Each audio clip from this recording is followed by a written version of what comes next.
And welcome to the video for pose number 4. I hope you're enjoying it so far. So I think for the next pose we're going to do the stretch, which was the launch from the platform. So I think we should look for the pose where the feet, just before the feet leave the top of the ladder, and as we looked at earlier, that should be on frame 50. So just take a closer look at the reference. Frame 50, feet are on there. Frame 51, feet are 1 foot is left. So frame 50 we will go with. Now, in order to get the positioning for this next pose, here's another top tip. So here's our graph editor with the curves that are currently in spline. Later on we're going to switch to stepped, which is like this. So the keys will pop from one to another, the images will pop from one to another. This doesn't give you any timing in between keys, which can be a good thing if all I want to look at is the key poses that I have created rather than the interpolation that Maya thinks I need, which often we don't. So if I just select some keys here and I'll click the linear tangents button, which is the diagonal straight line, and Maya will just give us a straight line in between those keys, which gives us linear timing from one key to another, and that just means that it's kind of giving me the timing between those keys, so it gives me a rough position of where those controls are going to be in space between the keys. So what I'll do then usually is key all the controls at that frame and then switch back to stepped mode. So then I can use the greater than and less than or scrub through. And I'm not seeing any of the badly timed keys in between that can be distracting when we're starting out, and all we really want to be concerned with is the key poses that we have applied ourselves. So the position isn't too bad, but let's grab those feet and pull them back towards the platform, as they should still be touching. We don't quite have the length in the legs, so let's pull the body back as well so we can get those legs there. Just looking to get some lean and some force and some push diagonal action away from the platform. Let's just flip between the first and this pose, looking at the feet. So actually it looks like our feet change position, which isn't great, as if we look in the reference, the feet launch from a solid position, and it is quite nice, I think, in the second pose having those feet lean over the platform. So I think we're going to have to move our first pose forward a touch, just so we can launch from a stationary position straight up, so the feet remain locked to the ground as they do so. Let's just flip through that. That's better, feels much more correct, makes more sense.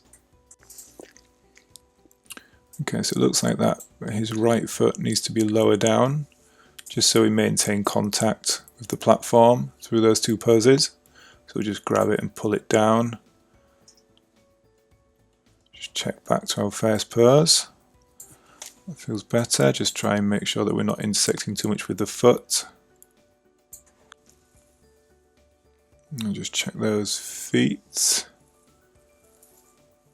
Actually, we'll just check the attributes, make sure there's nothing left from earlier poses. Oh, there is some toe roll, so let's take that out of there. Remembering to zero that.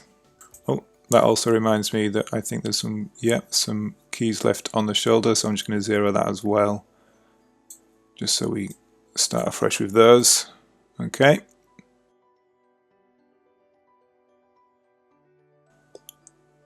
So the body here should feel stretched. This is our stretch pose. Just lean it back a little bit.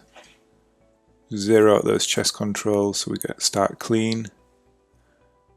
Now I am exaggerating the pose here slightly from the reference. The reference still has a bit of curve in it, but I think if we go for a straighter launch off, it's going to feel more dynamic, more exciting. So onto the arms now. So this is the stretch pose, like I say, so we're going to have those arms lead the action a bit. It's nice in the reference here though that they launch high, and then when we get to our middle pose they start to drop.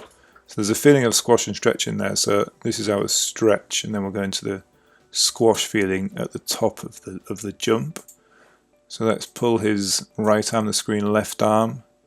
Let's try and get that feeling working by pulling that arm higher.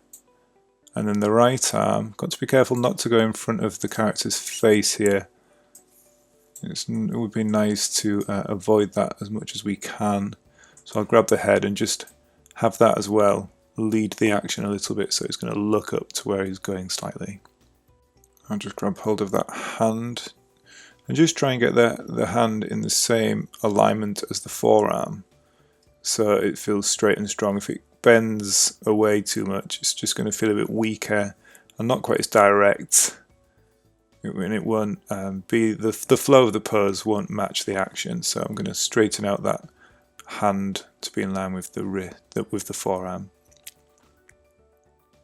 I'm feeling better.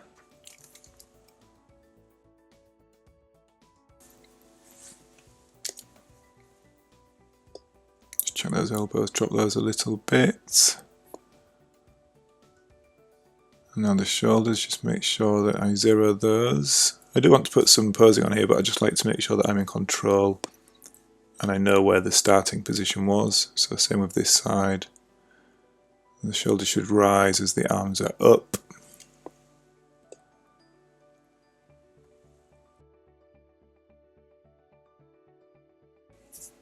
Just check that hand. I don't love that the hand is in front of the face here on this pose, but maybe we don't lose it for very long. Let's see how that goes as we progress.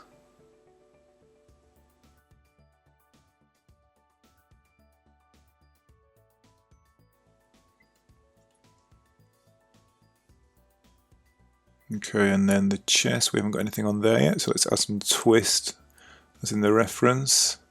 You can see when I twist that, it does affect the arm, so I'm just going to have to pull the elbow back down so that that arm doesn't feel too twisted out of the way. Just trying to maintain that solidity of the posing rather than him feeling quite loose. Let's make him feel strong. Let's take that arm out a little bit more just to help with that. Just looking in the camera view as I do this. I check from other angles. Let's check from behind. And we could just flip through, just see how that's feeling. Looking in the camera, looking in the perspective, feeling quite good.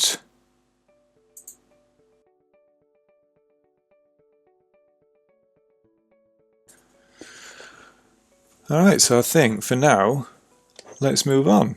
I think we've got a nice stretch pose there, seems to be working with the reference. So, as usual, we'll grab the outliner, get the selection set, right click, select set members, key everything, make sure it's all keyed. And then we will save as and version up to version 5.